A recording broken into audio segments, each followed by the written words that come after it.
If there's one thing that the 2% of iPhone users who actually watch tech videos think that every iPhone user wants, it's USB-C. And now, Ming Chi thinks that they might be in luck. Oh, and all the pod news. Air and I, but more on that later. Want the latest Apple news, leaks and rumours? Subscribe and ring the bell. Ming Chi now expects that the iPhone will get USB-C charging in late 2023, which means the iPhone 15 release cycle. That means no change this year, but it does line up closely with when the EU's regulations are expected to come in. Whether it's actually what normal people want or not is another matter entirely. And yes, if you ask people who follow tech channels on YouTube or Twitter, the overwhelming response is yes. But half of the point of the iPhone is that it's simple to use and user-friendly. You don't need to be techie to have an iPhone. Android users will either tout the power user functions of their devices, being able to finally tweak all of the settings or install new launchers, or they tend to be there because of the lower price points or a desire to be different and not follow the Apple crowd, being a sheep. With Apple, people pay for the convenience of a device that's pleasant and easy to use, which means the vast majority probably don't even know there's a conversation happening in tech circles about alternative charging ports. And they're certainly not crying out for faster transfer speeds to help get their ProRes files off of their phone ready to color grade. There are some, of course, who would massively benefit from this, and Apple often lauds those who make feature movies using their iPhones, showing off how close you can get with the camera in your pocket to a professional camera in the real world. And when those productions are shooting at the highest resolution, highest bitrate footage that they can to get every ounce of performance out of those little sensors, of course it will be an advantage. For the people who will be inconvenienced by not having a pile of cables at home ready to use,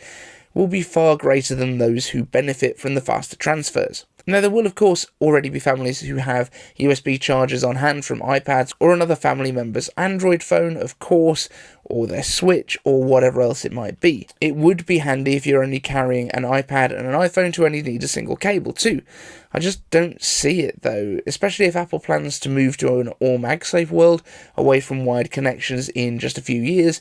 Then does it even make sense to introduce this? The EU regulations are only relating to physical ports. Wireless and inductive charging isn't regulated, although MagSafe is essentially the OpenQi standard with the addition of magnets to better align and increase charging efficiency. Lightning cable on the brink of death? Let me know in the comments. And speaking of death, the iPod. Apple's music player has been iconic for 20 years, putting 1,000 and then far more songs into your pocket in something that started off the size of a deck of cards, and then got much smaller, and then a bit bigger again. But finally, Apple is retiring the device, and once the current stock is exhausted, it will no longer be available via Apple, just third-party retailers until it's gone. And a day later, 256 gig models are already sold out. The final iteration of the iPod Touch was essentially an iPhone without the phone, if a pretty old one.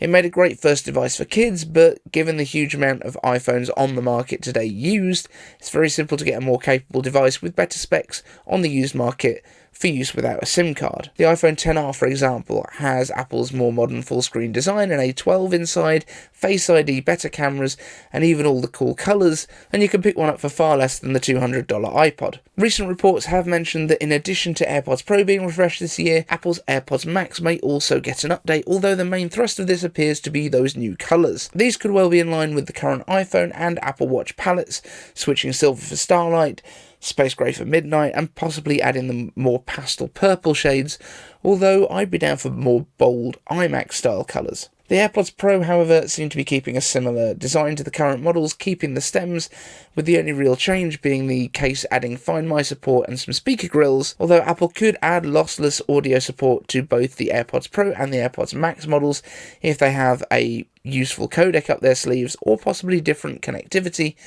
And perhaps the Pros could also get some new colour options. You never know your luck. Either way, let me know which of these products you are most excited for. Are you lamenting the death of the iPod? Or are you just excited for colourful AirPods in future? Let me know in the comments. Thanks to the Patreons, and we'll see you in the next one.